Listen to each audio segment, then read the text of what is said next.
Hello दोस्तों, आज की इस वीडियो में हमें फॉर्मेट ऑफ कॉस्ट शीट को आगे बढ़ाना है और आज की वीडियो में हमें कॉम्प्रिहेंसिव फॉर्मेट सीखना है कॉस्ट शीट का। दोस्तों, जब हम कॉम्प्रिहेंसिव फॉर्मेट सीखते हैं कॉस्ट शीट का तभी हम बड़े क्वेश्चन कर पाते हैं कॉस्ट शीट के। आइए देखते हैं। सबसे पहले फॉर्मेट ऑफ कॉस्ट शीट में मैंने बेसिक फॉर्मेट आपको बताया था, जिसके अंदर मैंने आपको बताया था direct material, direct labour and direct expense को मिला देंगे तो बन जाएगा प्राइम कॉस्ट। प्राइम कॉस्ट होता है टोटल ऑफ डायरेक्ट एक्सपेंस, मतलब जितने भी डायरेक्ट नेचर के खर्चे होते हैं उनका सम। प्राइम कॉस्ट क्या होता है? जितने भी डायरेक्ट नेचर के खर्चे होते हैं उनका सम। अगर जगह है तो लिख सकते हैं जितने भी डायरेक्ट नेचर के खर्चे होते हैं उनका सम। एक्सपेंस होते हैं उनका सम। ये हो गया सर आपके पास प्राइम कॉस्ट। प्राइम कॉस्ट जब हम डायरेक्ट नेचर के खर्चे ऐड कर लेते हैं उसके बाद हम फैक्ट्री के इनडायरेक्ट खर्चों को ऐड करते हैं। देखो, एक फैक्ट्री के अंदर डायरेक्ट भी खर्चे होते हैं और इनडायरेक्ट खर्चे हो जाते हैं। जब हम डायरेक्ट खर्चे को ऐड करते हैं तो हमारे को मिलता है प्राइम कॉस्ट, और जब हम इनडायरेक्ट खर्चों को भी ऐड कर देते हैं तो उन सबको जोड़ने के बाद बनता है फैक्ट्री का टोटल कॉस्ट, कि एक फैक्ट्री में टोटल कॉस्ट कितनी आई। तो यहां पर जब हम फैक्ट्री के इनडायरेक्ट खर्चे भी ऐड कर देते हैं, देखो डायरेक्ट तो मैंने ऐड कर दिया, डायरेक्ट ऐड करने के बाद फैक्ट्री के इनडायरेक्ट खर्चे भी जब ऐड कर देते हैं तो हमको मिलती है फैक्ट्री की टोटल कॉस्ट। फैक्ट्री की टोटल कॉस्ट हमको क्या मिलता है दोस्त? फैक्ट्री की टोटल कॉस्ट। अब बात रही कि ओपनिंग स्टॉक ऑफ डब्ल्यूआईपी और क्लोजिंग स्टॉक ऑफ डब्ल्यूआईपी को क्यों लिया गया। इसको कुछ लिखना नहीं है, मैं आपको समझाता हूं दोस्तों। ओपनिंग स्टॉक ऑफ डब्ल्यूआईपी और क्लोजिंग स्टॉक ऑफ डब्ल्यूआईपी लिया क्यों गया, पहले समझते हैं मतलब क्या होता है दोनों का। देखो 1 अप्रैल को, मान लो 1 अप्रैल को साल चालू होता है हमारा और 31 मार्च को साल जाके खत्म होता है। 1 अप्रैल से प्रोडक्शन चालू हुई या मैन्युफैक्चरिंग बोल सकते हैं, 1 अप्रैल से प्रोडक्शन या मैन्युफैक्चरिंग चालू हुई। भाई प्रोडक्शन चालू हुई, पूरे साल प्रोडक्शन होती गई, पूरे साल प्रोडक्शन हुई, पूरे साल मैन्युफैक्चरिंग हुई। लास्ट वाले दिन में, लास्ट डे में अब क्या हो जाए, ध्यान सुनना। अब रोज वर्कर आते हैं, रोज लेबर आते हैं, काम करते हैं, चले जाते हैं, अपना काम करते हैं। सुबह आते हैं, मान लो 9 बजे आते हैं और 6 बजे चले जाते हैं। 9 to 6 का उनका काम है लेबर का। लेबर रोज 9 बजे आएंगे और 6 बजे चले जाएंगे। 9 AM आएंगे और 6 PM चले जाएंगे। दोस्तों, ये इनका टाइमिंग है। इनको कभी कोई मतलब होता है कि फाइनेंशियल ईयर यूज कर रहे हैं, कैलेंडर यूज कर रहे हैं, या हमें अकाउंटिंग फाइनेंशियल ईयर के हिसाब से बनानी है? नहीं, कभी भी लेबर को उससे मतलब नहीं होता है कि हमारे को 1 अप्रैल से हमारा साल चालू हुआ तो यहां से चालू करना है। ना ना ना, वो आता है, उनको रेगुलर आना है, उनको काम करना है, 9 to 6 चले जाना है घर, रोज आना है, काम करना है, 9 to 6 चले जाना है, उनको मतलब नहीं है। अगर मान लो एक दिन वो आए 9 बजे, शाम को 6 बज गए और कुछ काम पेंडिंग हो गया, मतलब अभी हमने कुछ रॉ मटेरियल प्रोडक्शन के लिए डाले ही थे पर अभी वो फिनिश गुड नहीं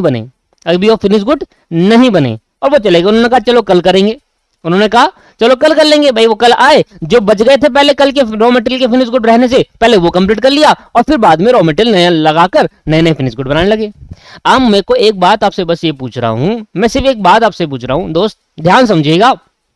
मैं कह रहा हूं कि अगर कोई लेबर सुबह मॉर्निंग में आता है, काम करने आता है, तो उससे मतलब नहीं होता कि भाई क्या यूज, कौन सा ईयर यूज हो रहा है, क्या हो रहा है, क्या नहीं हो रहा। उसको मतलब है कि सुबह आएगा, वो अपना रॉ मटेरियल से फिनिश गुड बनाना चालू कर देगा, प्रोडक्शन करना चालू कर देगा। ठीक है, 6 बजे से पहले 5 मिनट पहले उसने एक रॉ मटेरियल डाला, 5-6 बजने तक जब उसको छुट्टी हो रही थी उससे पहले उसने रॉ मटेरियल डाला प्रोडक्शन के लिए। जब उसने रॉ मटेरियल प्रोडक्शन के लिए डाला तो 6 बज गए, उसने कहा चलो मशीनें बंद करो। तो मैंने कहा दोस्तों, उसमें कहा, ऑनर ने कहा कि यहाँ पर ये रॉ मटेरियल रह गया, इसको पूरा कर दो। उन्होंने कहा सर 6 बज गए हैं, कल सुबह आएंगे, इसको पहले इसको कर लेंगे, फिर रॉ मटेरियल नया डालेंगे, पहले जो रह गया है कल आज का काम वो कंप्लीट कर लेंगे कल सुबह। कल मॉर्निंग में जब आएंगे तो पहले जो कल का काम बच गया है, प्रोडक्शन आधी हो गई थी, आधी रह गई थी, पहले उसको कर लेंगे। ठीक है, तो यही होता है हमेशा। और भी ऑब्वियस सी बात है कि ऐसा जरूरी नहीं है कि भाई आज रॉ मटेरियल डाला तो आज ही फिनिश गुड निकालो। भाई अगर रह गया, कुछ बच गया, छुट्टी हो गई, टाइम हो गया, जाने का टाइम हो गया, उसके बाद प्रोडक्शन रह गया तो फिर कल कर देंगे रिमेनिंग प्रोडक्शन उसका। ठीक है सर, चलो। तो ऐसे ही मैं आपको बता देता हूं दोस्तों कि लास्ट वाले दिन में भी ऐसा ही होता है। लास्ट वाले दिन में बता, सुबह 9 बजे लेबर आया, उसने पूरे दिन काम किया, शाम के टाइम जब 6 बज रहे थे, उसने क्या करा, उसने उससे पहले एक रॉ मटेरियल प्रोडक्शन के लिए डाला था। अब वो रॉ मटेरियल प्रोडक्शन के लिए डाला, उसको लगता है टाइम कम से कम 1 घंटा फिनिश गुड बनने में। अब बज गए थे 6, 5 मिनट पहले डाला था, 5 मिनट पहले ही डाला था, और अब बजने वाले 6, मतलब उसमें 5 मिनट पहले, मान लो आधे घंटे पहले डाला था उसने रॉ मटेरियल, उसको लगा कि हो जाएगा। उसने कहा भाई अब तो 6 बज गए, तो अब क्या करा जाए। उसने कहा चलो कोई बात नहीं, अगले दिन आऊंगा तो इस आधा जो काम हुआ है रॉ मटेरियल का वो बच जाएगा, जो आधा बच गया है वो कंप्लीट कर लेंगे। मतलब क्या हुआ, 31 मार्च, मतलब इस वाले दिन में क्या हुआ कि लेबर ने काम करना चालू करा, और जब वो घर जा रहा था उससे पहले कुछ रॉ मटेरियल फिनिश गुड नहीं बने थे, कुछ रॉ मटेरियल का प्रोडक्शन प्रोसेसिंग में था, कुछ रॉ मटेरियल का प्रोडक्शन किसमें था, प्रोसेसिंग में। ये समझ में आ रहा है। लेबर ने लास्ट वाले दिन की बात कर रहा हूं, और किसी दिन की बात नहीं कर रहा हूं, मैं लास्ट वाले दिन की बात कर रहा हूं। ऐसा हर दिन होता है हमारे लिए, अकाउंटिंग करने के लिए लास्ट वाला दिन इंपॉर्टेंट होता तो ऐसा हर दिन ही है भाई। आप 1 अप्रैल की बात कर लो, या 10 अप्रैल की बात कर लो, या 15 मई की बात कर लो, किसी भी टाइम की बात कर लो, पर लास्ट वाले दिन हमारे लिए क्यों इंपॉर्टेंट होता है वो समझिए। इंपॉर्टेंट इसलिए होता है क्योंकि लास्ट वाले दिन से क्या होता है कि अगर कोई लेबर लास्ट वाले दिन में अगर कोई रॉ मटेरियल को प्रोडक्शन में डाला और वो अभी प्रोसेसिंग में है, वो अभी कंप्लीट नहीं हुआ, तो वो वर्क इन प्रोग्रेस है। क्या है वो, वर्क इन प्रोग्रेस। सुनना, अगर कोई रॉ मटेरियल प्रोडक्शन में डाला गया है और वो कंप्लीट नहीं हुआ उस दिन, तो वो हमारे लिए वर्क इन प्रोग्रेस माना जाता है। लिख दूं, अगर कोई रॉ मटेरियल प्रोडक्शन में डाला है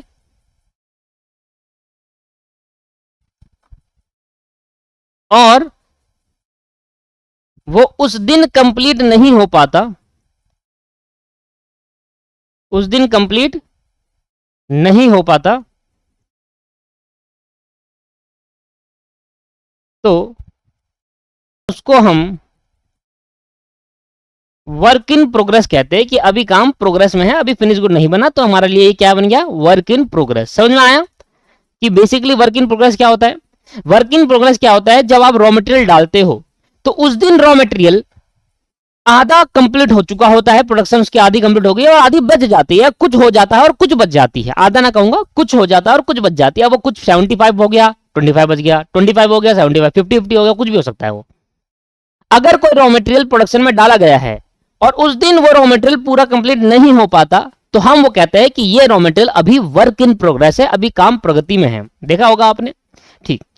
अब सबसे पहले समझ में आए ये ओपनिंग वर्क इन प्रोग्रेस और क्लोजिंग वर्क इन प्रोग्रेस का कॉन्सेप्ट क्या है। तो मैं ध्यान समझिएगा भाई, लेबर ने लास्ट वाले दिन में 31 मार्च जो हमारा साल का एंड वाला दिन था, लेबर को मतलब नहीं कि साल का एंड का दिन है, वो तो जैसे आता है रेगुलर बेसिस पे वैसे काम करते हैं।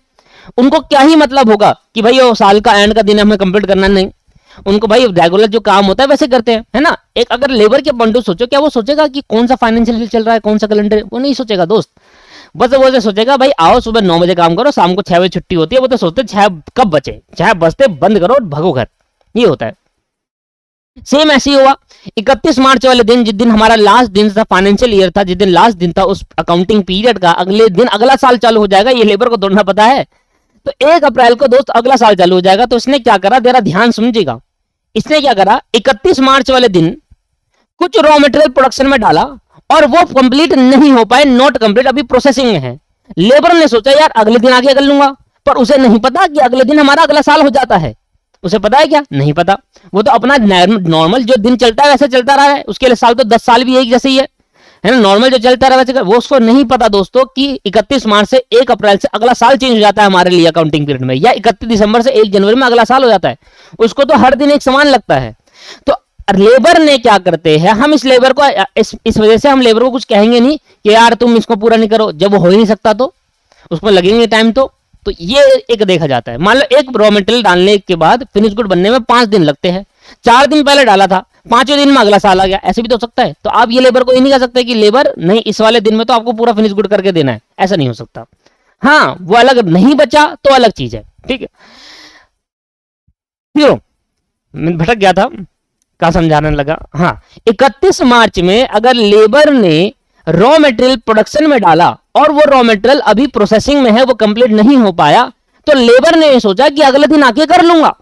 तो लेबर का जो अगला दिन है हमारे लिए वो नेक्स्ट ईयर बन जाएगा, नेक्स्ट ईयर बन जाएगा। तो हमने कहा वो रॉ मटेरियल जो आपने 31 मार्च के दिन वाले डाला था और वो कंप्लीट नहीं हो पाया था, तो वह है वर्क इन प्रोग्रेस और वह है क्लोजिंग वर्क इन प्रोग्रेस। क्या बोलेंगे इसको? Closing work in progress. समझ में आया नहीं आया?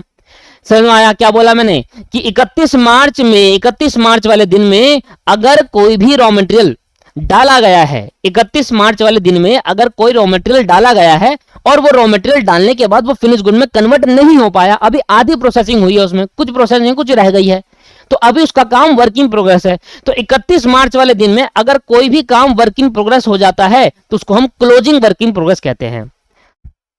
तो अगर 31 मार्च वाले दिन में कोई रॉ मटेरियल प्रोडक्शन पे डाला था पर वो कंप्लीट नहीं हो पाया था, तो वो 31 मार्च वाले दिन में उसको हम क्या कहेंगे? क्लोजिंग, क्योंकि साल का एंड है।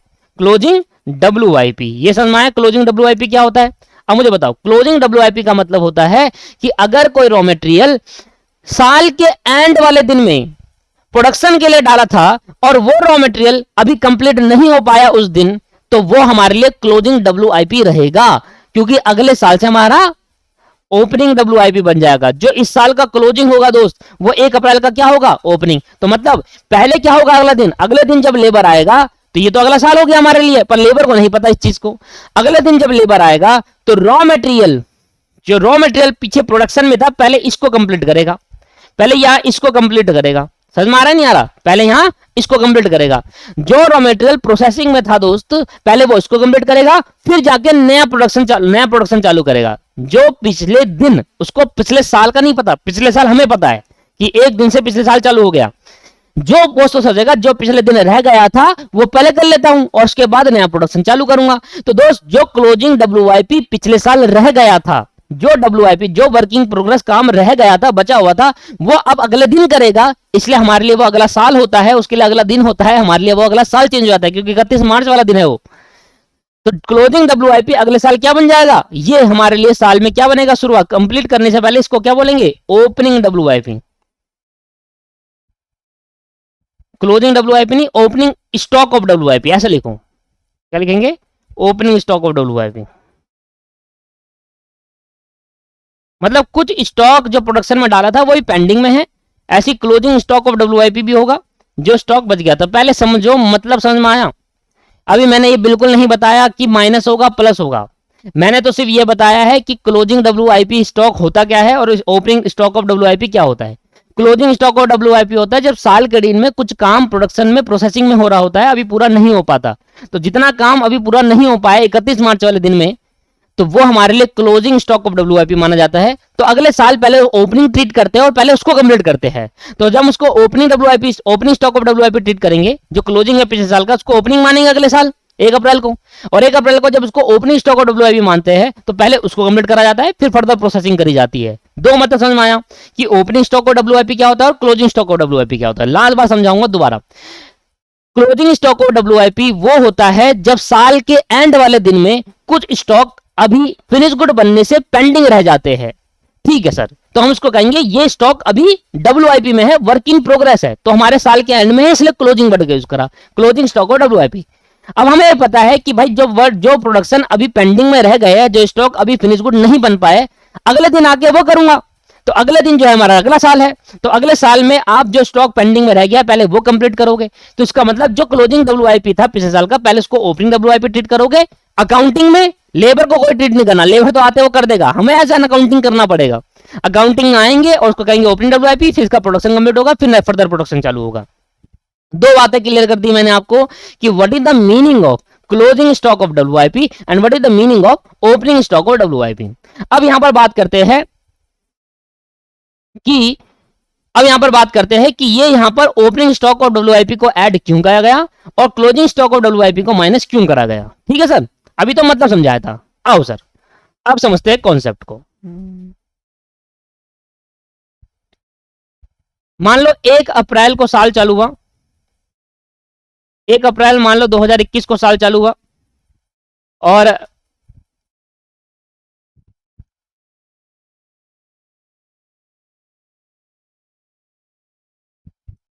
यहां हो गया मान लो 31 मार्च 2022, फिर चालू हुआ 1 अप्रैल 2022 और खत्म होगा 31 मार्च 2023 को। ठीक है, जरा ध्यान दीजिएगा। मान लो यहां पर प्रोडक्शन चालू हुई, मान लो यहां पर प्रोडक्शन चालू हुई, तो जब साल के शुरू में प्रोडक्शन चालू होगी, अगर आपने बिजनेस इधर खोला है, सुना ध्यान से, अगर आपका यहाँ पर नया बिजनेस है तो कोई भी ओपनिंग स्टॉक नहीं बचा होगा। ओपनिंग स्टॉक तो तब बचेगा ना जब पहली बार बिजनेस खोला जाएगा और खोलने के बाद 1 साल काम कर लिया होगा। अगर मान लो इससे पहले भी आपने बिजनेस खोला हुआ, मतलब बिजनेस की प्रोडक्शन हो रखी है, तो हो सकता है यहां पर ओपनिंग स्टॉक बच जाए क्योंकि पिछले साल क्लोजिंग होगा। तो क्या मानू बताओ, आज अगर नया बिजनेस खोला है, न्यू बिजनेस, 1 अप्रैल को अगर मैं नया बिजनेस खोलता हूं, नया फैक्ट्री खोलता हूं प्रोडक्शन करने के लिए, तो 1 अप्रैल को जिस दिन नया फैक्ट्री खोला उस दिन कोई स्टॉक बचा होगा? नहीं बचा होगा भाई। अभी तो रॉ मटेरियल परचेज करेंगे, उसको फिर मशीन परचेज करेंगे, डालेंगे, फिर बचेगा स्टॉक, क्लोजिंग स्टॉक। तो मान लो ये हमारा नया बिजनेस है, यहां पर हमने नया बिजनेस खोला, पूरे साल हमने प्रोडक्शन करी, पूरे साल हमने प्रोडक्शन करी। अब साल के एंड में जब हमने प्रोडक्शन करी तो साल के एंड में क्या हुआ दोस्त? साल के एंड में ये हुआ कि हमारे कुछ स्टॉक अभी क्या है? WIP है, मतलब वर्किंग प्रोग्रेस है। मतलब कुछ स्टॉक ऐसे हैं जो हमने प्रोडक्शन में डाला तो था पर 31 मार्च वाले दिन में अभी कंप्लीट नहीं हो पाए, तो हम इसको क्या कहेंगे? Closing stock of WIP। क्या कहेंगे दोस्त को? क्लोजिंग स्टॉक ऑफ WIP कहेंगे। अच्छा, जो ये क्लोजिंग स्टॉक ऑफ WIP है, जो पिछले वाले दिन में रह गए थे काम कंप्लीट होने से, क्या अगले वाले दिन में पहले उनको कंप्लीट करूंगा? हाँ, तो जो अगले वाले दिन में आप उनको कंप्लीट करोगे तो 1 अप्रैल को सबसे पहले आप क्या मानोगे? ओपनिंग स्टॉक ऑफ WIP मानोगे, है ना? Opening stock of WIP। फिर पहले इसका प्रोडक्शन होगा, फिर फर्दर प्रोडक्शन करेंगे, तो हो सकता है इस साल के एंड में भी कुछ क्लोजिंग स्टॉक ऑफ WIP बच जाए, है ना? हो सकता है कि 31 मार्च 2023 वाले एंड में क्या बच जाए? क्लोजिंग स्टॉक ऑफ WIP बच जाए। ये हो सकता, ऐसे तो हर साल चल सकता है भाई। जैसे 31 मार्च, देखो यहां पर नया बिजनेस खोला था तो कोई ओपनिंग स्टॉक नहीं था, अगर नया बिजनेस नहीं होता तो हो सकता है पिछले साल का क्लोजिंग WIP होता, इस साल ओपनिंग बनता। ये समझ में आया? अब पूरी कहानी को समझो। मान लो अगर मैं इस साल की कॉस्ट शीट मेंटेन कर रहा हूं, अगर मैं इस साल की कॉस्ट शीट बना रहा हूं, मतलब इस पीरियड की कॉस्ट शीट बना रहा हूं मैं, तो इस पीरियड की कॉस्ट शीट बनाते टाइम मैं इस वाले क्लोजिंग स्टॉक ऑफ WIP को माइनस कर देता हूं। इस पीरियड की कॉस्ट शीट बनाते टाइम मैं इस वाले क्लोजिंग स्टॉक ऑफ WIP को माइनस कर देता हूं, और अगर मैं, और इधर कोई ओपनिंग स्टॉक होता तो उसको ऐड कर देता। ये तो सिखाया मैंने। सेम एज इट इज, अगर मैं इस पीरियड की कॉस्ट शीट बना रहा हूं, सुनना ध्यान से, अगर मैं इस पीरियड की कॉस्ट शीट बनाऊंगा तो इस पीरियड की कॉस्ट शीट में ये वाला ओपनिंग स्टॉक को मैं ऐड कर दूंगा और ये वाला ओपनिंग स्टॉक को मैं माइनस कर दूंगा। सिर्फ इस वाले पीरियड का देखना आप, और किसी वाले पीरियड का मत देंगे क्योंकि उस वाले में ओपनिंग स्टॉक है ही नहीं, उस वाले में ओपनिंग स्टॉक नहीं है ना, तो अब उसको मत देखिए, इसको देखिए, इसमें दोनों है। तो मैं कह रहा हूं अगर मैं 1 अप्रैल कॉस्ट शीट मेंटेन कर रहा हूं, 1 अप्रैल 2022 से टू 31 मार्च 2023 तक। अब समझते हैं कि हम ओपनिंग स्टॉक ऑफ WIP को क्यों ऐड करते हैं और क्लोजिंग स्टॉक ऑफ WIP को माइनस क्यों करते हैं। समझिए दोस्तों, इस साल आप कॉस्ट शीट बना रहे हैं, जब इस साल आप कॉस्ट शीट बनाएंगे तो कॉस्ट शीट बनाने का पर्पस क्या होता है? ब्रेकअप ऑफ कॉस्ट और टोटल कॉस्ट ऑफ प्रोडक्शन निकालना, कि एक टोटल जो हमने प्रोडक्शन करा पूरे साल में उसकी कॉस्ट क्या होगी।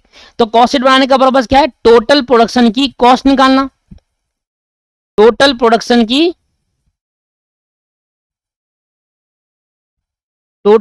की कॉस्ट निकालना। ये हमारी क्या होगी दोस्त? Cost of, total cost sheet निकालने का जो पर्पस होता है वो क्या होता है? जितना हमने प्रोडक्शन करा उसकी टोटल कॉस्ट क्या है, पर यूनिट फिर निकाल लेंगे, उससे बाद में निकालेंगे पर यूनिट, कि एक प्रोडक्ट के बनाने में क्या कॉस्ट आई। मतलब समझ लेते हैं कैसे निकालते हैं। मतलब मैंने कहा भाई टोटल प्रोडक्शन जो मेरा है, अगर मैं पर यूनिट की बात कर रहा हूं तो क्या मतलब है उसका? टोटल प्रोडक्शन, मान लो मैंने 1 लाख यूनिट बनाई, मान लो मैंने कितनी बनाई? 1 लाख यूनिट बनाई। 1 लाख नहीं लेते, मान लेते हैं मैंने 50,000 यूनिट बनाई। पूरे साल में मैंने कितनी यूनिट बनाई? 50,000 यूनिट। और इस 50,000 यूनिट में टोटल कॉस्ट क्या लग गई? 5 लाख रुपए लग गए। 50,000 यूनिट बनाने के लिए टोटल कॉस्ट क्या लग गए? 5 लाख। तो मैंने कहा बताओ कॉस्ट पर यूनिट क्या आएगी, मतलब एक यूनिट बनाने में कितने लगे? बड़ा सिंपल सा नहीं है। भाई आपने 5 लाख रुपए खर्च करे 50,000 यूनिट पे, तो 5 लाख डिवाइडेड बाई 50,000, तो सीधा सीधा निकल जाएगा आपके पास 5 लाख डिवाइड बाई 50,000, तो कितना निकल जाएगा 10 रुपए। तो एक यूनिट कितने की है कॉस्ट, 10 रुपए पर यूनिट की कॉस्ट है, ये कह रहा था कॉस्ट पर यूनिट। तो कॉस्ट शीट जब हम बनाते हैं दोस्तों, कॉस्ट शीट जब हम बनाते हैं तो हम जितना हमने प्रोडक्शन करा होता है उसकी कॉस्ट निकालना हमारा पर्पस होता है। जब कॉस्ट निकालेंगे तो टोटल प्रोडक्शन कितनी करी, हमने कहा इतनी, टोटल कॉस्ट कितनी आ गई, हमने कहा 5 लाख आ गई, तो 5 लाख आ गई तो आपकी कॉस्ट पर यूनिट कितनी आएगी 10 रुपए पर यूनिट। इसमें प्रॉफिट ऐड कर देंगे पर यूनिट के हिसाब से और सेल बेच देंगे। मान लो मैं कह रहा हूं भाई 3 रुपए का प्रॉफिट जोड़ो और 13 रुपए में माल बेचो, ये एक यूनिट को। समझ में आया, ये समझ में आया, ये क्लियर है, ठीक है। आ जाओ सर दोस्तों, सुनना ध्यान से। जब मैं कॉस्ट शीट बनाऊंगा तो कॉस्ट शीट बनाने के लिए मैं सबसे पहले निकालूंगा फैक्ट्री कॉस्ट। दोस्तों फैक्ट्री कॉस्ट निकालने का पर्पस क्या होता है कि हम देखते हैं कि टोटल फैक्ट्री कॉस्ट कितनी है, जिसमें डायरेक्ट और इनडायरेक्ट खर्चे कितने जुड़ गए। तो फैक्ट्री कॉस्ट जब मैं निकालूंगा तो इसके अंदर ऑल फैक्ट्री एक्सपेंस जुड़ेगा, ऑल फैक्ट्री एक्सपेंस जुड़ेगा, चाहे वो डायरेक्ट हो, चाहे वो डायरेक्ट हो और चाहे वो इनडायरेक्ट हो, सारा जुड़ता है। जब डायरेक्ट वाले खर्चे जोड़ देते हैं तो प्राइम कॉस्ट कहते हैं, और प्राइम कॉस्ट में क्या ऐड करते हैं, फैक्ट्री ओवरहेड, तो क्या बन जाता है फैक्ट्री कॉस्ट। तो डायरेक्ट वाले खर्चे जोड़ा डायरेक्ट एक्सपेंस, फिर फैक्ट्री ओवरहेड जोड़ा इनडायरेक्ट एक्सपेंस, तो बन जाता है फैक्ट्री कॉस्ट, ठीक है। उसके बाद हम WIP, सुना ध्यान से, अब क्यों माइनस कर रहे हैं, देखो ओपनिंग स्टॉक ऑफ WIP का मतलब है, वो कह रहा है सिंपल सी कहानी, बड़ा सिंपल सा है, जो स्टॉक जिस साल कंप्लीट हो गए उस साल उसकी कॉस्ट में इंक्लूड करा जाएगा। क्या बोला मैंने, जो स्टॉक जिस साल कंप्लीट हुए या जिसका कंजम्पशन जिस साल किया गया हो, जो स्टॉक जिस साल कंप्लीट हो गए हो, या तो वो ले लो, सॉरी, जो स्टॉक जिस साल कंप्लीट हुए हो एंड साथ में और जिसका कंजम्पशन जिस साल किया गया हो उस साल उसकी कॉस्ट में इंक्लूड करा जाता है, उस साल की कॉस्ट शीट में डाला जाता है। या ऐसे समझिए, सिंपल भाषा में समझिए, जिस साल उस स्टॉक का कंजम्पशन हो रहा है, जिस साल उस स्टॉक को बेचा जा रहा है, उसी साल जिस साल बेचेंगे उस साल उसकी कॉस्ट में ऐड करेंगे। मतलब समझ में आ रहा है। मान लो आप ये स्टॉक, जो स्टॉक WIP दोस्तों पिछले साल क्लोजिंग रहा होगा, क्या उसको बेच दोगे क्या आप? जब वो बना ही नहीं पूरा तो आप सेल आउट कर सकते हो उसको? नहीं कर सकते। सेल आउट कब करोगे? जब अगले साल ये WIP जो बचेगा अगले साल ओपनिंग बनेगा और उसको कंप्लीट करा जाएगा। पहले कंप्लीट करने के बाद वो फिनिश गुड बन जाएंगे। अब फिनिश गुड बनने के बाद ही तो बेच पाओगे ना। तो मैं कह रहा हूं जिस साल उस स्टॉक को बेचोगे, जिस साल वो स्टॉक सेल होने के लिए तैयार है, कॉस्ट भी उसी साल ऐड करना। यार आप समझिए खुद ही, मैं कह रहा हूं कि यार 10,000 5,000 यूनिट जो है मेरा WIP बच गया। अब 5,000 यूनिट पे मेरी कॉस्ट क्या लग गई? मान लेते हैं 5,000 यूनिट पे मेरी कॉस्ट लगी अभी 10,000 रुपए। तो ये 10,000 पे इस साल नहीं ऐड करूंगा, इस साल तो ना बेच रहा हूं 5,000 यूनिट, ये कब बिकेगी 5,000 यूनिट? ये 5,000 यूनिट अगले साल बिकेगी जब ये कंप्लीट हो जाएगी। तो वही समझा रहा है, कहता है हम एंड और लेस जब करते हैं वो कंजम्पशन बेसिस पर करते हैं। जिस साल स्टॉक बिकने को तैयार है उस साल की कॉस्ट में ऐड कर देना, उसकी कॉस्ट उस साल की कॉस्ट में ऐड कर देना, उस साल की कॉस्ट शीट में डालना। तो मतलब भाई WIP जो मेरा ओपनिंग स्टॉक है दोस्तों, opening stock of WIP, opening stock of WIP ये मैं ऐड क्यों करता हूं?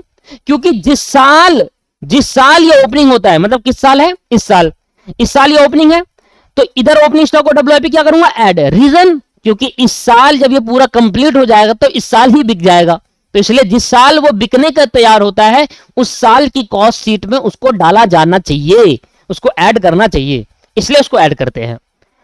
अब मुझे बताओ, इस साल पिछले साल का जो स्टॉक बचा है क्लोजिंग स्टॉक, अगर मैं उसको बनाया ही नहीं, अगर मैंने उसको पूरा ही नहीं करा तो क्या वो बिक जाएगा? उस साल नहीं बिकेगा ना। आप ये समझिए भाई, जिस साल अभी स्टॉक पूरे जब कंप्लीट ही नहीं हुए तो बिक कैसे जाएगा? कंप्लीट कब होगा? ये जो क्लोजिंग स्टॉक है वो अगले साल कंप्लीट होगा। जब वो अगले साल कंप्लीट होगा और अगले साल बिकने को राजी तैयार होगा तभी तो उसकी कॉस्ट शीट में ऐड करूंगा, तभी तो कॉस्ट उसकी कॉस्ट में ऐड करेंगे, कॉस्ट को ऐड करेंगे उसकी कॉस्ट शीट में। ठीक है सर।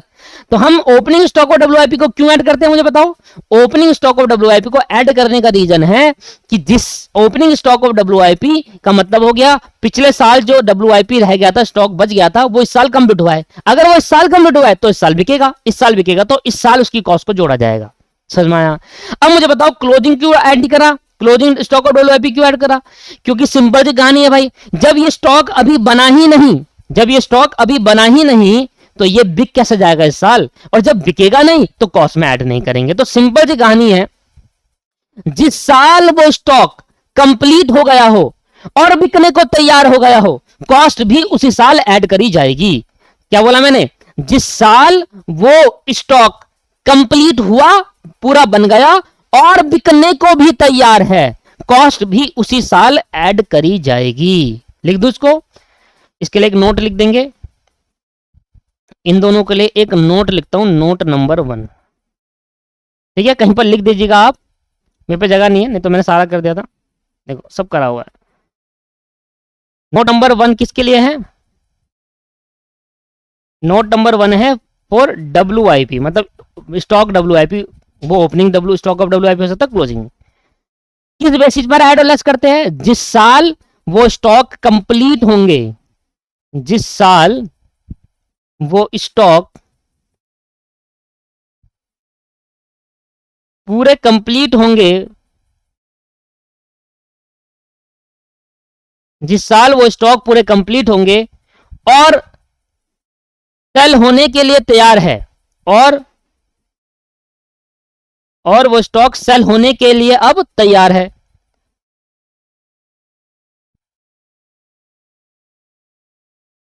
सेल होने के लिए अब तैयार है, तो कॉस्ट भी उसी साल ऐड की जाएगी, तो कॉस्ट भी उसी साल ऐड की जाएगी। ये एक इसका कॉन्सेप्ट है, लॉजिक बिहाइंड कि क्यों हम ऐड कर रहे हैं।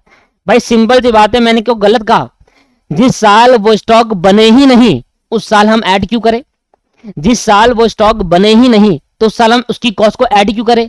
जब वो बना ही नहीं, जब वो कंप्लीट ही नहीं हुआ ना, वो बिकेगा, तो उसकी बिकने पे कॉस्ट क्यों ऐड क्यों कर रहे हैं हम।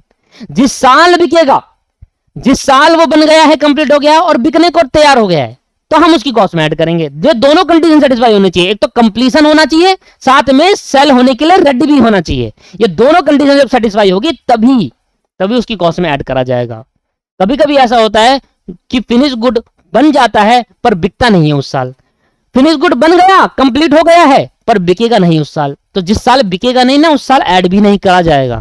क्लियर है। तो अगर आपको समझ में आया तो अब मैं समझाता हूं कि इसको ग्रॉस फैक्ट्री कॉस्ट के बाद ही क्यों करते हैं। इसका ट्रीटमेंट इसलिए करते हैं दोस्तों, क्योंकि ये स्टॉक अभी प्रोडक्शन में है, ये स्टॉक अभी किसमें है, प्रोडक्शन हो रही है इनकी, अभी कंप्लीट नहीं हुई प्रोडक्शन, और प्रोडक्शन कहां पर होती है, फैक्ट्री में होती है, तो इसको फैक्ट्री कॉस्ट से पहले ही ट्रीटमेंट करा जाता है। नहीं तो फैक्ट्री कॉस्ट का टोटल ऐड करने के बाद हम क्या जाते हैं, ऑफिस में। तो अगर मैं ऑफिस के बाद करूंगा तो प्रोडक्शन वाली चीज ऑफिस के बाद थोड़ा होगी, ऑफिस के बाद तो वो चीज होनी चाहिए जो प्रोडक्शन हो चुकी हो। ये तो प्रोडक्शन अभी हुई ही नहीं, प्रोडक्शन होनी बाकी है, इसलिए इसको फैक्ट्री कॉस्ट से पहले ऐड करना, ट्रीटमेंट करना जरूरी है, क्योंकि ये प्रोडक्शन से रिलेटेड खर्चा है, प्रोडक्शन से रिलेटेड एडजस्टमेंट होती है। यहां तक बात क्लियर हो गई। एक बात क्लियर हो गई, तो मैंने कहा सबसे पहले हम direct material, direct labour and direct expense को जोड़ेंगे तो आ जाएगा प्राइम कॉस्ट। उसके बाद हम फैक्ट्री और वर्क ओवरहेड को जोड़ देंगे तो आ जाएगा हमारा ग्रॉस फैक्ट्री कॉस्ट। ग्रॉस का मतलब अभी इसमें वो स्टॉक जो इस साल कंप्लीट हुए हैं, इस साल बिकने को तैयार है, वो ऐड करना चाहिए, और वो स्टॉक जो इस साल कंप्लीट नहीं हो पाए, क्लोजिंग स्टॉक रह गया, बच गए कंप्लीट होने से, वो इस साल नहीं बिकेंगे और अगले साल बिकेंगे, तो इस साल से उसकी कॉस्ट को हटा देंगे। तो opening stock of WIP plus करेंगे और closing stock of WIP minus करेंगे। जब ये ट्रीटमेंट कर लोगे तो जो निकल कर आएगा उसको हम नेट फैक्ट्री कॉस्ट बोलेंगे, कि ये वो कॉस्ट है जिसमें सारी ये वो फैक्ट्री कॉस्ट है, ये पूरा लिख रहे हो आप, ये वो फैक्ट्री कॉस्ट है जिसमें ऑल एडजस्टमेंट हो चुकी है।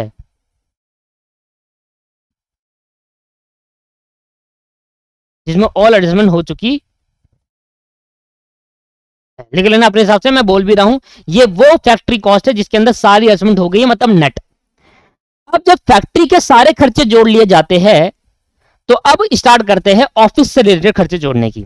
ऑफिस से रिलेटेड जब हम खर्चे जोड़ते हैं, ऑफिस से जितने खर्चे हैं, ऑफिस के जितने खर्चे हैं जो इनडायरेक्टली प्रोडक्शन पे बेस्ड है, सॉरी इनडायरेक्टली कहीं ना कहीं प्रोडक्शन में खर्च हो रहे हैं, अगर प्रोडक्शन ना हो, अगर मैं बिल्कुल भी प्रोडक्शन ना करूं तो ये खर्चा खर्च नहीं होंगे, ये एक्सपेंसेस नहीं होंगे। प्रोडक्शन करने की वजह से इनका एक्सपेंसेस करना पड़ रहा है, ठीक है, ये इनडायरेक्टली हो रहे हैं, इनडायरेक्टली हो रहे हैं। तो इसका मतलब इसका मतलब ये दोस्तों कि मैं जब सारे ऑफिस एंड एडमिनिस्ट्रेशन खर्चे जोड़ लूंगा जो इनडायरेक्टली कहीं ना कहीं प्रोडक्शन से रिलेटेड है, उसको जोड़ने के बाद जो निकल कर आएगा उसको हम क्या कहते हैं, cost of production. Cost of production, इसका मतलब क्या हुआ, इसका मतलब यह है कि अभी तक जितनी प्रोडक्शन करी है, अभी तक जितनी प्रोडक्शन करी है उसकी टोटल कॉस्ट, जिसके अंदर फैक्ट्री और ऑफिस दोनों के खर्चे जुड़े हैं। कॉस्ट ऑफ प्रोडक्शन का मतलब क्या है कि अभी तक जितनी प्रोडक्शन हुई है, सबसे इंपॉर्टेंट है टोटल कॉस्ट ऑफ प्रोडक्शन का मतलब है कि अभी तक जितनी प्रोडक्शन कर दी हमने, जितनी यूनिट बना दी, उसकी टोटल कॉस्ट आ गई, जिसके अंदर फैक्ट्री और ऑफिस दोनों के खर्चे इंक्लूड कर दिए गए हैं। लिखना, इसके अंदर जगह नहीं है, यहां लिख दूं कॉस्ट ऑफ प्रोडक्शन। भाई ये एक एक बात आपको लिखनी है, चाहे अलग लिखनी पड़े, पर एक एक बात जो मैं यहां पर नोट कर रहा हूं उसको लिखिएगा जरूर, बहुत इंपॉर्टेंट है। इसका मतलब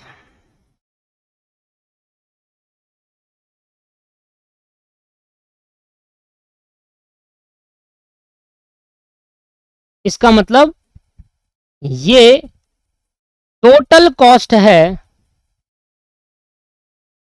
ये टोटल कॉस्ट है जिसमें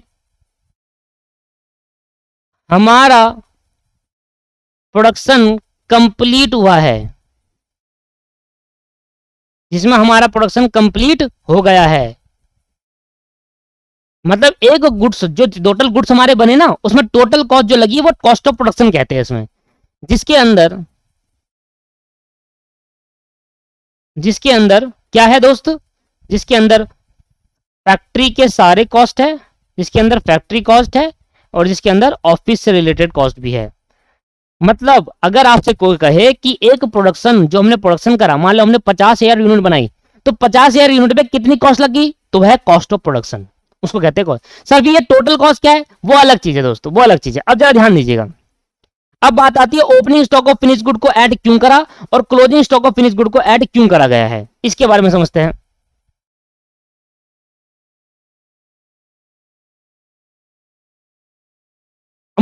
कॉस्ट ऑफ प्रोडक्शन या फिर कॉस्ट ऑफ गुड मैन्युफैक्चर, मतलब जो गुड्स मैं मैन्युफैक्चर कर रहा था, जो गुड्स मैंने मैन्युफैक्चर करे अभी तक जितने भी है, मैंने कहा 50,000 गुड्स मैन्युफैक्चर कर दिया, उनकी कॉस्ट है ये है उनकी कॉस्ट। तो अगर आपसे कोई पूछे बताओ कि एक गुड्स को जितने भी गुड्स अभी एक साल में मैन्युफैक्चर हुए उनकी कॉस्ट क्या होगी, तो आप कहना कॉस्ट ऑफ प्रोडक्शन।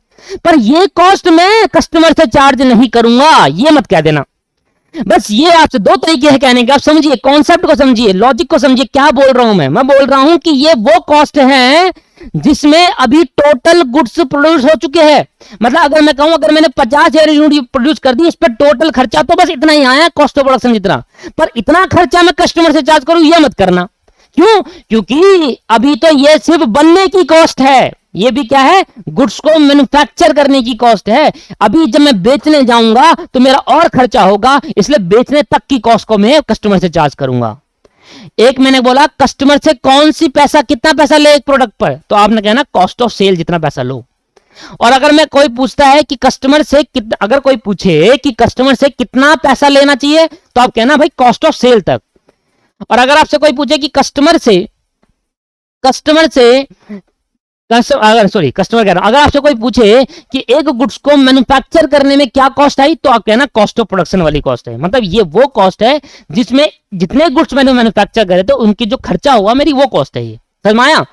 क्या मैं ये पैसा कस्टमर से चार्ज करूंगा? नहीं, क्योंकि अभी इसको बिकने में भी टाइम लगेगा, अभी इसको बेचा जाएगा, उस पर खर्चा भी होगा, तो वो खर्चा भी कस्टमर से चार्ज किया जाएगा।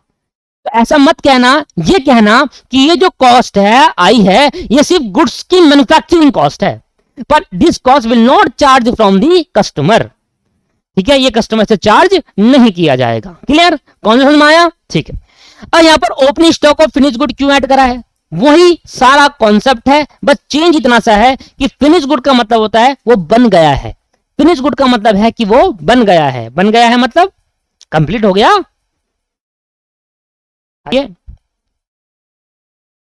मान लो 1 अप्रैल को साल चालू होता है और 31 मार्च को साल खत्म होता है, और यहां पर भी शायद 31 मार्च है पिछले साल का। ठीक है, अब मान लो यहां पर क्या हुआ, लास्ट वाले दिन में हमने रॉ मटेरियल डाला, अब सारा रॉ मटेरियल डाल दिया, अब सारा रॉ मटेरियल डाल दिया, मान लो हमारे 10,000 रुपए का रॉ मटेरियल डाला, जिसके अंदर हमारे पे 5,000 यूनिट गुड्स बन जाते हैं, फिनिश गुड बन जाते हैं। अगर 10,000 रुपए का रॉ मटेरियल डालूंगा ना तो 5,000 यूनिट के फिनिश गुड बन जाएंगे। तो मैंने 10,000 का रॉ मटेरियल डाला तो देखा कि भाई यहाँ पर दो पार्ट हो गए। पहला पार्ट ये हो गया कि कुछ फिनिश गुड्स निकल गए और कुछ WIP रह गए। तो मैंने कहा कितने WIP रह गए? इसने कहा भाई 3,000 के तो फिनिश गुड कंप्लीट हो गए, पूरे दिन काम करा तो कुछ तो बनाओगे, पूरा करोगे, और कुछ अभी 2,000 रुपए के 2,000 यूनिट ऑफ फिनिश गुड नहीं हुए। मतलब सिंपल सी बात है, मान ले 10,000 रुपए का रॉ मटेरियल डाला था, उसके अंदर पूरे दिन में मेरा कितना काम हुआ? तो 10,000 का रॉ मटेरियल एक बार प्रोसेसिंग लगा दी, लगाने के बाद 3,000 यूनिट तो बनकर पूरी तैयार हो गई और 2,000 यूनिट अभी बकाया है बनने की। इसका कॉन्सेप्ट मैं आपको समझा चुका, ठीक है। अब बात आती है इसकी कॉन्सेप्ट की, ये तो समझ में आ गया ना।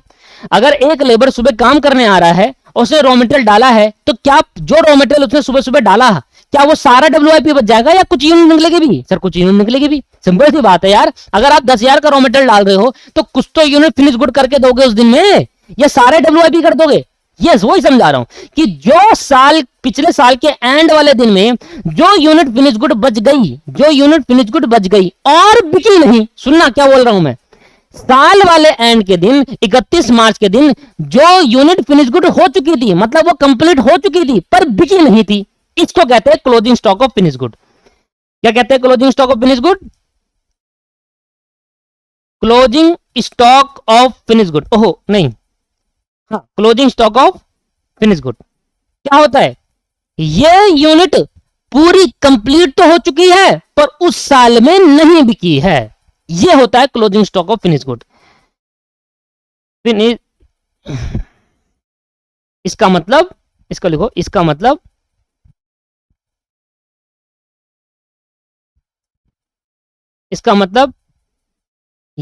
ये यूनिट कंप्लीट हो चुकी, ये यूनिट नहीं, कुछ यूनिट कंप्लीट हो चुकी, इसका मतलब कुछ यूनिट कंप्लीट हो गई,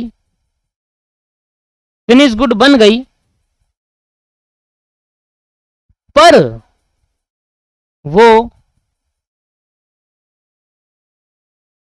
वो उस साल नहीं सेल हुई।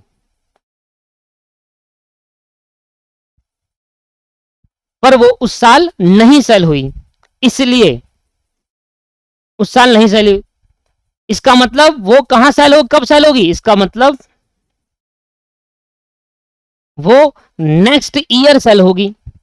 इसका मतलब वो कब सेल होगी? नेक्स्ट ईयर सेल होगी, है ना, सिंपल सी बात है। पर इस वाले में और उस वाले में कंसेप्ट क्या था? उस वाले में क्या था कि यूनिट ही नहीं बनी तो बिकी कैसे? पर इस वाले में क्या है, यूनिट बन तो गई, पर जरूरी है कि हर यूनिट बिक जाए। अगर ऐसा जरूरी होता हर यूनिट बिक जाती तो आप फाइनेंशियल अकाउंटिंग में कभी भी क्लोजिंग स्टॉक नहीं पढ़ते।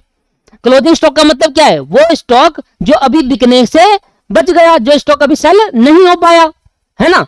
अगर सारे, कभी कभी ऐसा होता है क्लोजिंग स्टॉक 0 होता है, इसका मतलब सारी यूनिट बिक गई होगी उस साल, समझ में आ रहा है। पर ऐसा बहुत कम देखा गया है, इसका मतलब कुछ ना कुछ यूनिट तो बकाया रह जाती है। आप एक गारमेंट शॉप खोल लो, उसके बाद बहुत सारे कपड़े हैं दोस्त, उसके बाद बहुत सारे कपड़े 31 मार्च को सारे कपड़े बेच देगा क्या? खाली कर देगा दुकान? ऐसा पॉसिबल है? नहीं है ना दोस्त, कुछ यूनिट तो बची जाएगी ना।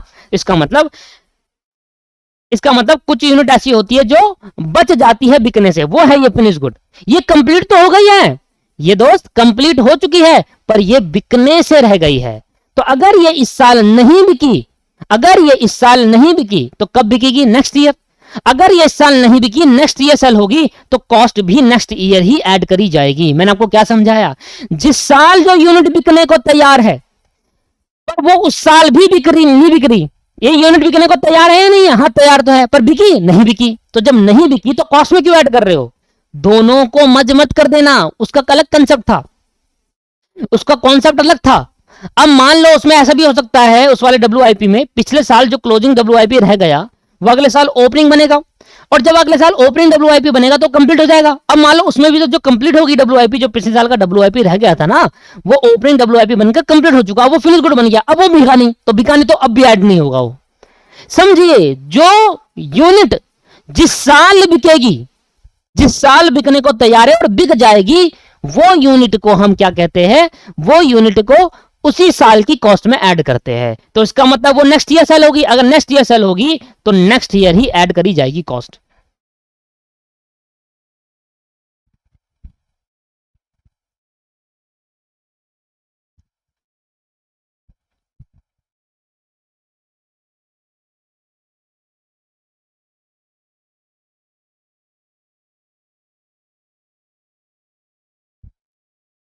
ठीक है जी, अगर नेक्स्ट ईयर सेल होगी तो कॉस्ट भी नेक्स्ट ईयर ऐड कर जाएगी। और अगले साल ये जो क्लोजिंग स्टॉक होगा इसको नेक्स्ट ईयर क्या बोलेंगे, इसको नेक्स्ट ईयर बोल देंगे ओपनिंग स्टॉक ऑफ WIP। क्या बोलेंगे दोस्त, opening stock of finish good, sorry opening stock of finish good. अरे ये वो यूनिट है जो बन गई है पर बिकी नहीं। अच्छा बिकी नहीं तो कॉस्ट में क्यों ऐड कर रहे हो, कब बिकेगी, इस साल नहीं बिकी तो अगले साल बिक जाएगी। फीफो समझते हो, FIFO first in first out, मतलब पिछले साल जो यूनिट बच गई थी पहले उनको बेचो, फिर जो नहीं आई है बाद में बेचो, इसको कहते हैं first in first out. First in first out का मतलब क्या है, पहले जो यूनिट पिछले साल बच गई थी बकाया है पहले उसको बेचना चालू करो, और जो फिर जो नई खरीद के लाओगे फिर उसको बेचो। तो जो पिछले साल क्लोजिंग स्टॉक फिनिश गुड रह गया था नहीं बिका वो इस साल बेच देंगे अगले साल। पिछले साल का जो क्लोजिंग स्टॉक है वो पिछले साल की कॉस्ट में ऐड नहीं किया जाएगा, इसलिए इसको हटाना पड़ेगा वहां से। इसलिए कॉस्ट ऑफ प्रोडक्शन मतलब हटा क्यों रहे हैं दोस्तों वो समझिए, क्योंकि जो closing stock of finish good है ना, जो closing stock of finish good है उसकी कॉस्ट इसके अंदर जुड़ी हुई है दोस्त। यार वो बना नहीं क्या, कॉस्ट ऑफ प्रोडक्शन का मतलब क्या है, जितनी यूनिट आपने इस साल बना दी तो क्या जो closing stock of finish good बच गया वो भी तो बनाई है ना इस साल, पर वो बिकी नहीं बिकी, इसलिए इसको हटा रहा हूं। माइनस करने का रीजन क्या है वो समझ रही है ना आप, माइनस करने का रीजन ये है कि मैं किसी भी चीज में तभी माइनस करता हूं जब उसकी कॉस्ट में यहां पर जुड़ी होती है। कॉस्ट ऑफ प्रोडक्शन का मतलब ये क्या बताया था, कॉस्ट ऑफ प्रोडक्शन का मतलब बताया था जितना आपने प्रोडक्शन करा चाहे बिके ना बिके वो नहीं समझाया मैंने आपको, मैंने क्या बताया था, जितना प्रोडक्शन करा उसकी कॉस्ट है ये। तो मान लो मैंने 10,000 यूनिट प्रोड्यूस करा तो उसकी कॉस्ट है ये। अब 10,000 यूनिट में से 1,000 यूनिट नहीं बिकी तो क्या जो यूनिट इस साल नहीं बिक रही तो क्या उसकी कॉस्ट को ऐड करना चाहिए, नहीं करना चाहिए। तो इसलिए उसकी कॉस्ट यहां पर ऐड हो रखी है, ये 10,000 यूनिट की कॉस्ट है, मेरे को सिर्फ 9,000 की चाहिए तो 1,000 यहां से माइनस कर दूंगा। और पिछले साल कुछ जो क्लोजिंग स्टॉक रहा होगा इस साल का ओपनिंग होगा तो इस साल बिकेगी, तो अगर इस साल बिकेगी तो ये opening stock of finish good इस साल की कॉस्ट में ऐड नहीं है इसलिए इसको ऐड कर देंगे। अरे समझ में आ रहा है भाई, ये क्लोजिंग स्टॉक यहां से माइनस क्यों कर रहा हूं, क्योंकि इसकी कॉस्ट के अंदर जुड़ा हुआ है, क्योंकि इस साल जो प्रोडक्शन हुआ है उसमें होगा ये। तो इस साल अगर 10,000 यूनिट का प्रोडक्शन हुआ है सिर्फ 9,000 यूनिट बिकने को तैयार है, 1,000 यूनिट नहीं बिक रही बच गया है तो उसको कॉस्ट हटा दो भाई यहां से, अगले साल अगले साल ऐड करना, क्यों, क्योंकि ये यूनिट अगले साल बिकेगी तो ये ऐड कर दिया। देखो ओपनिंग स्टॉक समझ में आ रहा है। अब ये समझो कि पिछले साल जो यूनिट बिकी नहीं उसकी कॉस्ट हटा दी पिछले साल, तो कब ऐड करोगे उसको, अगले साल करोगे ना, तो ओपनिंग स्टॉक ऐड करेंगे। समझ में आया, क्लियर हो गया।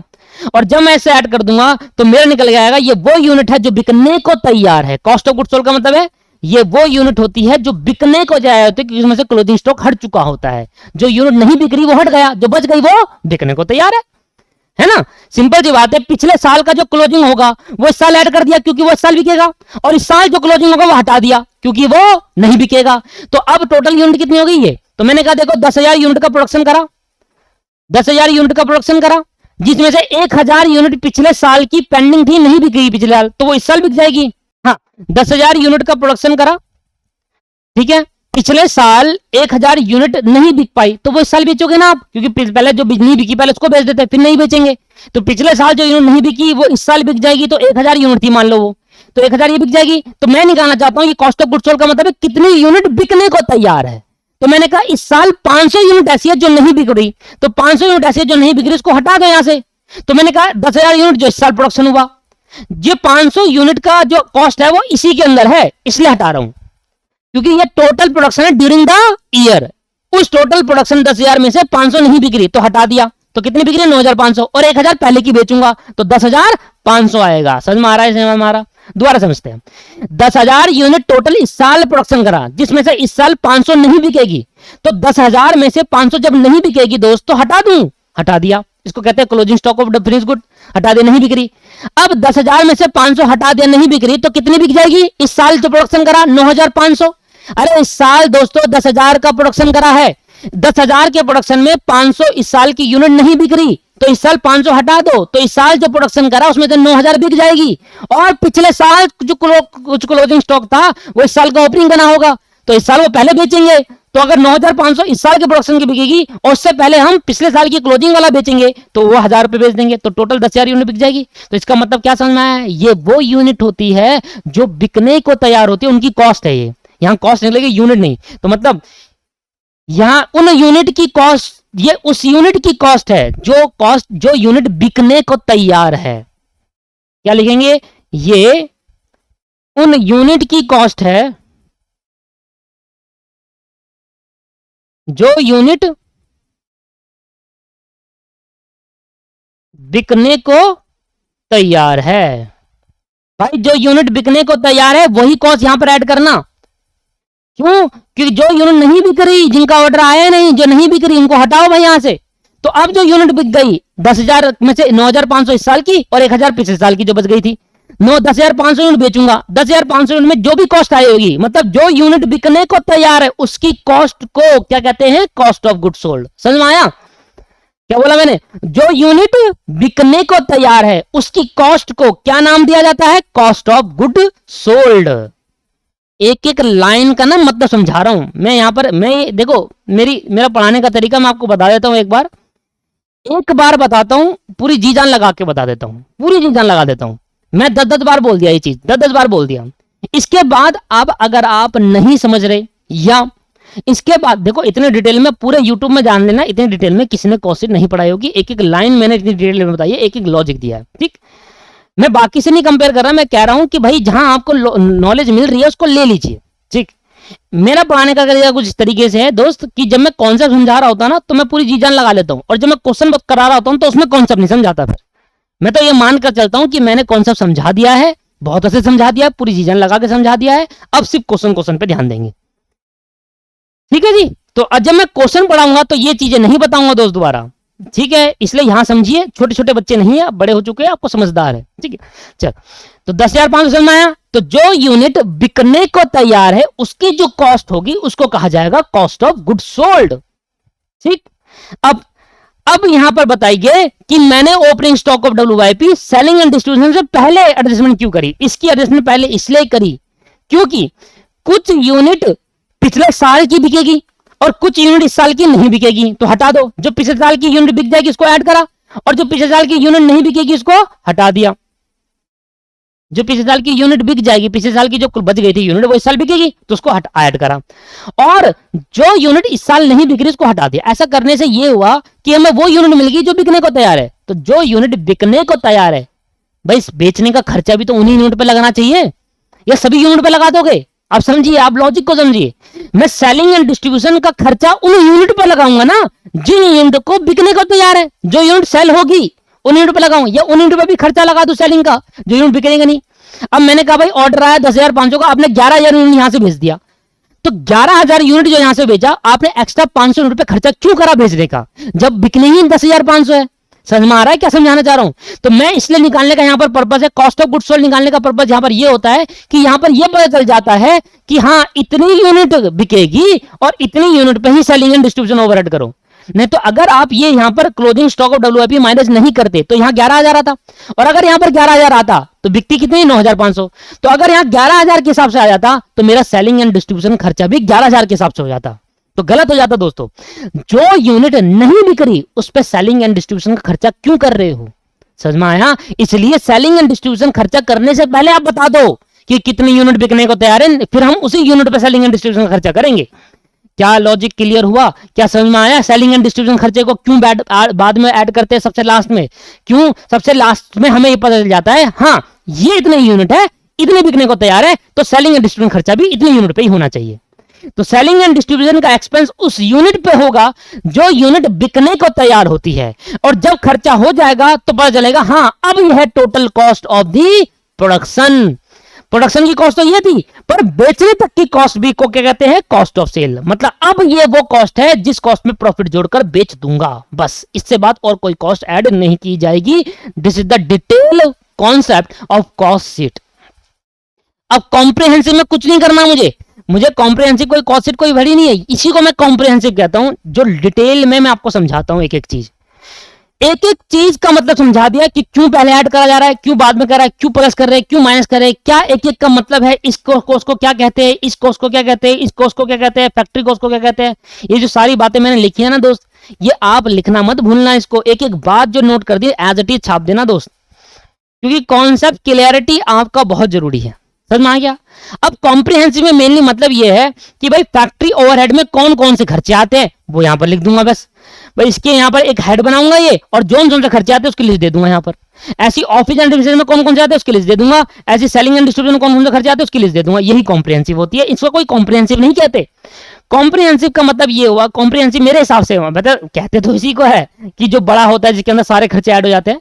मेरे हिसाब से मैं मानता हूं कि अगर आपको ने पूरी चीजें एक एक लाइन समझ ली ना, एक एक लाइन एक एक चीज का मतलब, एक चीज का मतलब, तो उसको हम कहते हैं असली कॉन्सेप्ट। ठीक, समझ लिया, क्लियर हो गया। ये वीडियो यूट्यूब पे रहेगी, जब आप चाहे तब उसको कॉन्सेप्ट को क्लियर कर लो।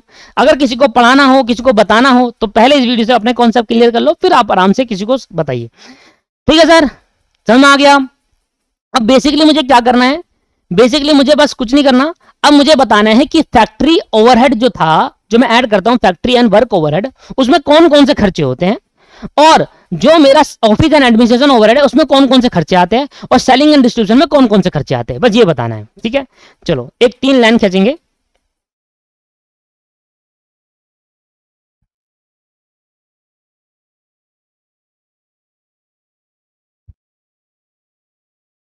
न्यू पेज लेता हूं।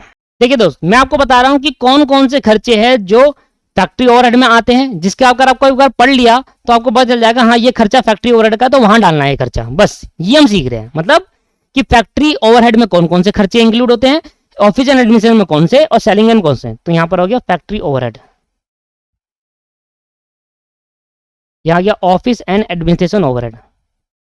मैं एक लिस्ट दे रहा हूं, बस उसको याद वाद नहीं करनी, बस आपको पढ़ना है। और यहाँ आ गया सेलिंग। 3 टाइप के ओवरहेड होते हैं ना, अब पता भी तो होना चाहिए कौन कौन से खर्चे आते हैं। भाई पेपर में आ गया, भाई ये लो, आप क्या आ गया रेंट, तो आप कहाँ डालोगे, फैक्ट्री वाले में डालोगे ऑफिस वाले में, पता नहीं, क्योंकि वो रेंट लिखा है सिर्फ। अगर वहां लिखता है फैक्ट्री रेंट तो फैक्ट्री में डालेंगे, ऑफिस रेंट तो ऑफिस में डालेंगे। ड्राइवर सैलरी आपको पता होगा ना, सेलिंग एंड डिस्ट्रीब्यूशन डालेंगे। तो वो आपको पहले ही बता दे रहा हूं मैं, ये है बस एक लिस्ट है, लिस्ट ऑफ एक्सपेंसेस।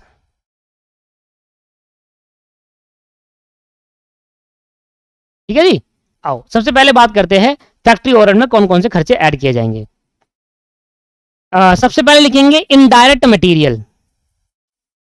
क्या लिखेंगे दोस्त, इनडायरेक्ट मटेरियल। तो इनडायरेक्ट मटेरियल होगा, it is a part of factory overhead. मतलब एक लगता है डायरेक्टली मटेरियल जो रॉ मटेरियल होता है, एक कुछ ऐसा मटेरियल लगता है जो इनडायरेक्ट वे में लगता है, लगना जरूरी है, बट क्या है कि डायरेक्टली चार्जेबल नहीं है। चार्जेबल मतलब इनकी पर यूनिट कॉस्ट नहीं निकाल सकते, इनडायरेक्ट मटेरियल है, आप ये निकाल सकते हैं कि 1 यूनिट पे कितने का मटेरियल लगा, इनडायरेक्ट मटेरियल, इसलिए वो इनडायरेक्ट खर्चों में आता है। ठीक है, लूज टूल लिखते जाइए सर साथ साथ। Indirect wages,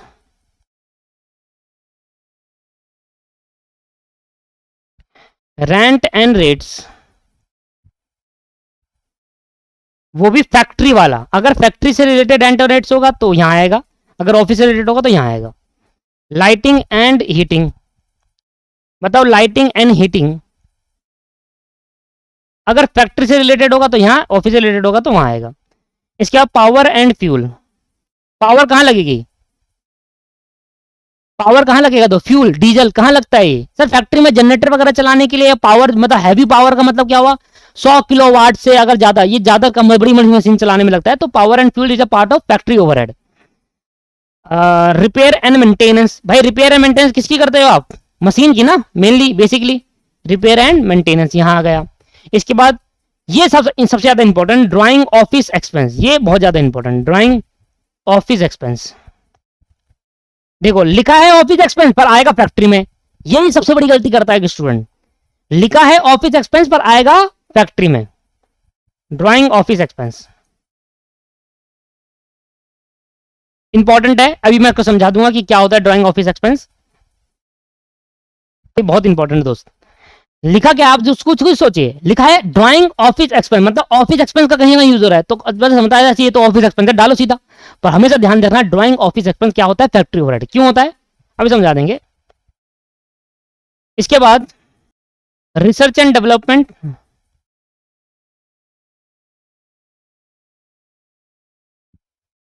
research and development,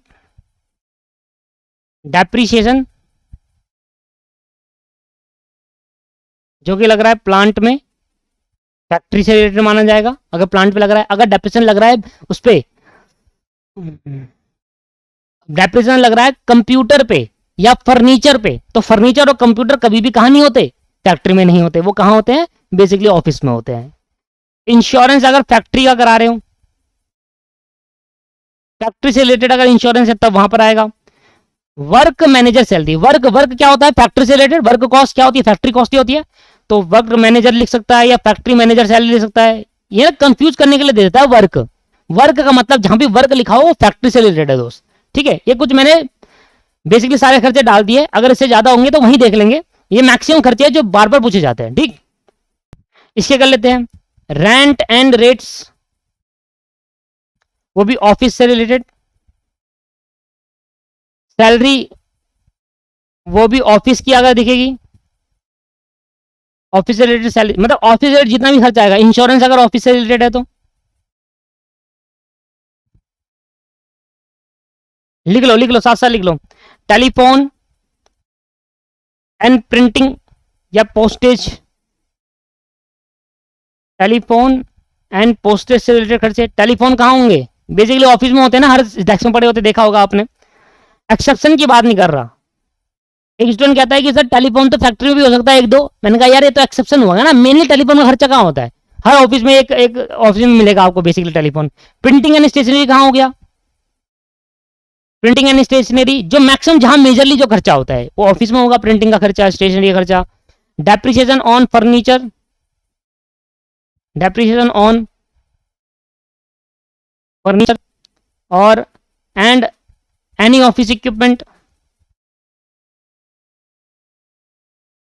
कोई ऑफिस इक्विपमेंट में डेप्रिसिएशन लग रहा है, ठीक है जी।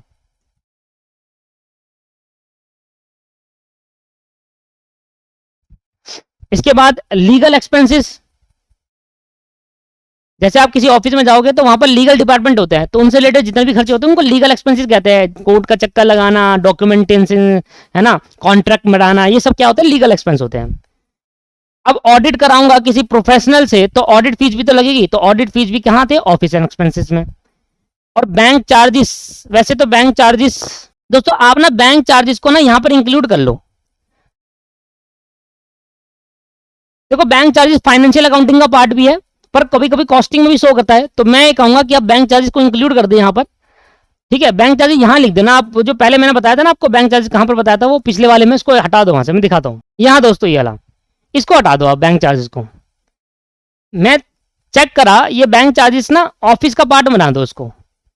जैसे कि क्या होता है बैंक चार्जेस का मतलब, हम मान लो इसमें ना दो कहानी है मेनली। अगर ये बैंक से रिलेटेड अगर आप अननेसेसरी पैसा निकाल रहे हो एटीएम से, मतलब आपने अगर एटीएम से पैसा निकाला ऑफिस के लिए, तो उस पर जो एटीएम के चार्जेस कट गए वो बैंक चार्जेस होता है, तो वो किसमें इंक्लूड होंगे, ऑफिस में, क्योंकि एटीएम का जो यूज करा गया है वो ऑफिस पर्पज के लिए करा गया है।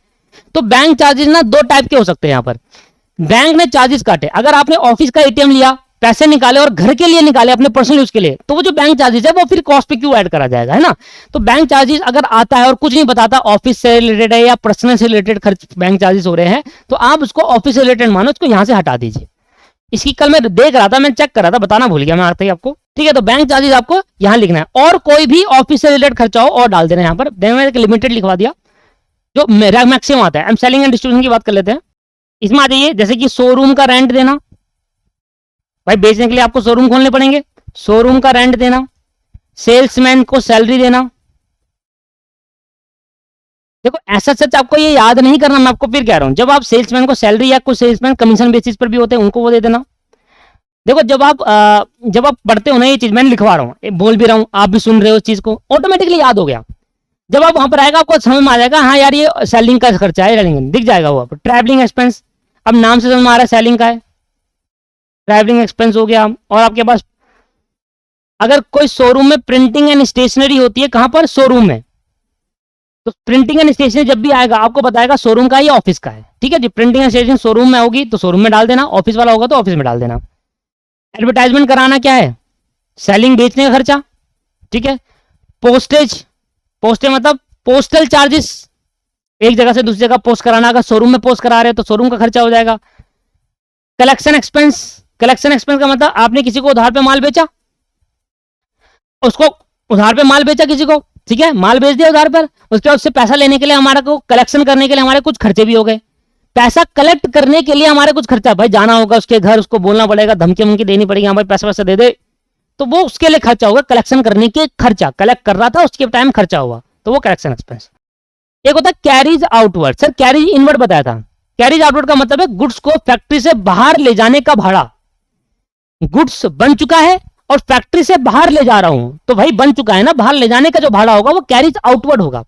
एक रॉ मटेरियल, जब शुरू में गुड्स बनता है तो रॉ मटेरियल लाना होता है, तो रॉ मटेरियल को फैक्ट्री में लाने का जो खर्चा होता है, भाड़ा होता है, वो कैरीज इनवर्ड होता है। तो कैरीज इनवर्ड जो होता है वो बाहर ले जाने का होता है, सेलिंग एंड डिस्ट्रीब्यूशन का। जब तक फैक्ट्री से बाहर नहीं ले जाऊंगा तो बिकेगा कैसे। तो कैरी आउटवर्ड जो होता है वो बाहर ले जाने का खर्चा होता है, और कैरी जो इनवर्ड होता है वो अंदर लाने का खर्चा होता है, वो डायरेक्ट मटेरियल का पार्ट माना जाता है। इसके बाद डेप्रिसिएशन लग गया, मान लो डिलीवरी वैन में depreciation on delivery, delivery van में डेप्रिसिएशन लग गया दोस्त। अगला सैंपल एंड फ्री गिफ्ट्स, इसका मतलब क्या हुआ, जियो ने अपनी सर्विसेज फ्री में दी, फ्री में जियो, क्या उनकी कॉस्ट नहीं लगी होगी, लगी होगी, तब भी फ्री दी। तो फ्री में देना एक तरीके की एडवर्टाइजमेंट होती है, एक के साथ एक ले लो, तो जो एक के साथ एक फ्री देते हैं, एक की कॉस्ट में चार्ज करते हैं और दूसरा फ्री दे देते हैं, तो उसमें क्या है, जो दूसरा फ्री दिया कॉस्ट लगी, हाँ लगी, वो एक एडवर्टाइजमेंट होता है। जब भी हम किसी को फ्री गिफ्ट देते हैं, सैंपल के तौर पर दे देते हैं, जैसे दवाइयां जब बनती है ना नई नई, तो सभी जो फार्मेसी शॉप होती है उनको फ्री में दी जाती है कि आप ये दवाई बेचो, और जो आउटपुट जो आपके यहाँ निकल कर आता है, आउटपुट निकल कर आता है, क्या रिव्यू निकल कर है वो हमें बताइए, उस हिसाब से फिर आपको देंगे, ठीक है। तो ये कुछ खर्चे हैं दोस्तों जो आपके पास मेनली बेसिकली ज्यादातर पूछे जाते हैं, ठीक है। ये समझ आया ना, सैंपल एंड फ्री, कि भाई दवाइयां बनाने वाले क्या करते हैं, जब नई नई दवाइयां बनाते हैं ना तो ये फ्री में दे देते हैं सब वाले को, पर वो आपको पैसे में बेचते हैं, वो आपको फ्री में देते हैं, पर इनको फ्री में मिल जाती है, एक तरीके की एडवर्टाइजमेंट होती है। तो फ्री गिफ्ट देना, सैंपल्स में देना कि भाई सैंपल ले लो, बेचो, उसको यूज करो, देखो कैसा है ना, तो वो एक तरीके का पार्ट ऑफ एडवर्टाइजमेंट हो। तो ये कुछ खर्चे, इनको आप 2 बार पढ़ लेना। अब बात करते हैं ड्राइंग ऑफिस एक्सपेंस। आपने सुना होगा आर्किटेक्ट जो होता है, आर्किटेक्ट, आर्किटेक्ट क्या करता है, जब भी कोई काम कर रहा होता है, जब भी कोई काम करता है तो डिजाइन बनाता है, क्या कर रहा होता है, डिजाइन बना रहा होता है। तो फैक्ट्री के अंदर मान लो उसको कोई प्रोडक्ट बनाना है, तो प्रोडक्ट को उसने डिजाइन सेलेक्ट करा, तो डिजाइन बनाने के लिए ना वो क्या करता है, डिजाइन बनाने के लिए वो क्या करता है दोस्त, एक पन्ना लेगा, उसमें अपना डिजाइन देखेगा भाई कैसे कैसे बनना है डिजाइन किसी भी प्रोडक्ट का। या आपने देखा होगा कि जब बड़ी बड़ी बिल्डिंग्स बनती है, जो आर्किटेक्ट बैठे होते हैं टोपी पहन के डिजाइन बनाते हैं, यहाँ से यहाँ जाएगा, ऐसे करके बिल्डिंग बनेगी, ये बुर्ज खलीफा तो उस तरीके से डिजाइन होता है ना दोस्त, वो डिजाइन जो बनाने की कॉस्ट लेता है आर्किटेक्ट, आर्किटेक्ट पैसे लेता है उस चीज के, तो वो होता है ड्राइंग ऑफिस एक्सपेंस। और जब मैं कोई बिल्डिंग बना रहा हूं या मैं कोई प्रोडक्ट बना रहा हूं, तो प्रोडक्ट बनाने के लिए जो मैंने डिजाइन बनवाया आर्किटेक्ट से, जिस पर्सन से भी डिजाइन बनवाया आपने, उसकी जो कॉस्ट आएगी वो क्या होगा दोस्त, वो होगा ड्राइंग ऑफिस एक्सपेंस। इसलिए वो फैक्ट्री का माना जाता है, ऑफिस का नहीं माना जाता। समझ में आ रहा है। ड्राइंग ऑफिस एक्सपेंस क्या हुआ कि जो पर्सन आएगा एक प्रोडक्ट का डिजाइन हमें देगा तो वो पैसे लेगा, हाँ लेगा। दूसरा, डिजाइन बनाने में खर्चा होगा, भाई उसको एक तरीके का बड़ा सा चार्ट देना है, जो भी मतलब बेसिक छोटा खर्चा होगा वो सभी चीज ड्राइंग ऑफिस एक्सपेंस में आती है। तो ड्राइंग ऑफिस एक्सपेंस मतलब एक तरीके का डिजाइन बनाना है किसी प्रोडक्ट का। अगर आप बिल्डिंग बना रहे हो तो बिल्डिंग का जो डिजाइन बनाना है कि किस तरीके से बिल्डिंग बनेगी, कैसे कैसे फ्लोर बनेंगे, वो सारा खर्चा जो पैसा लाएगा उस पर बनाने में, डिजाइन बनाने में जो पैसा लगेगा उसको हम कहते हैं ड्राइंग ऑफिस एक्सपेंस। लिखना चाहो लिख सकते हैं कि जब भी कोई प्रोडक्ट बनता है तो उसका डिजाइन बनता है, तो जब भी कोई बिल्डिंग बनती है तो उसका डिजाइन बनता है, तो वो डिजाइन को बनाने के लिए जो खर्चा होगा उसको हम ड्राइंग ऑफिस एक्सपेंस कहेंगे। ड्राइंग मतलब बनाना, ऑफिस एक्सपेंस मतलब इसका मतलब ये नहीं कि ऑफिस से रिलेटेड खर्चा है, बस ये मत समझना है, वो फैक्ट्री से रिलेटेड। ये एक इंपॉर्टेंट पार्ट है, कंफ्यूज करने के लिए देता है, स्टूडेंट गलती से उसको ऑफिस में डाल देते हैं। सबसे इंपॉर्टेंट चीज है ये, इसको ध्यान देना हमेशा। समझ में आया ना ड्राइंग। तो वो कहां बनता है बेसिकली, ये नाम इसका ड्राइंग ऑफिस एक्सपेंस, पर होता कहां पर है, फैक्ट्री में, क्योंकि प्रोडक्ट का डिजाइन बनाना होता है, तो उस पर जो खर्चा लगता है वो ड्राइंग ऑफिस एक्सपेंस कहते हैं, उसको बनाने का खर्चा। दोस्तों आज की क्लास को तो मैं यही समाप्त करूंगा, और वो बैंक चार्ज का एक बार देख लेना सर, यहां पर इंक्लूड कर देना उसको ऑफिस में, क्योंकि मैंने आपको बताया वो जो एटीएम में चार्जेस कटे, अब एटीएम का जो पैसा निकाला वो अगर ऑफिस यूज के लिए निकाला है तो वो चार्जेस भी ऑफिस यूज के लिए होंगे, ऑफिस का खर्चा माना जाएगा। पर्सनल के लिए निकाला पर्सनल, अगर कुछ ना बताया तो आप इसको ट्रीट करेंगे ऑफिस से रिलेटेड खर्चा। क्लियर है, समझ में आ गया।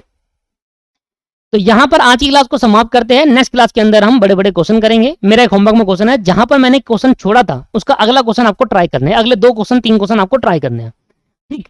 तो अगले 2-3 क्वेश्चन आप ट्राई करेंगे घर से, मैं अगली क्लास से कॉन्सेप्ट खत्म, कोई कॉन्सेप्ट नहीं है। आप सारे क्वेश्चन होंगे, आप जो भी है कॉस्ट के अंदर जितने हैं सब क्वेश्चन होंगे, भर भर के क्वेश्चन कर लेंगे। थैंक यू दोस्तों, आज की क्लास को यहीं समाप्त करते हैं, नेक्स्ट क्लास में मिलते हैं। Thank you very much, bye bye.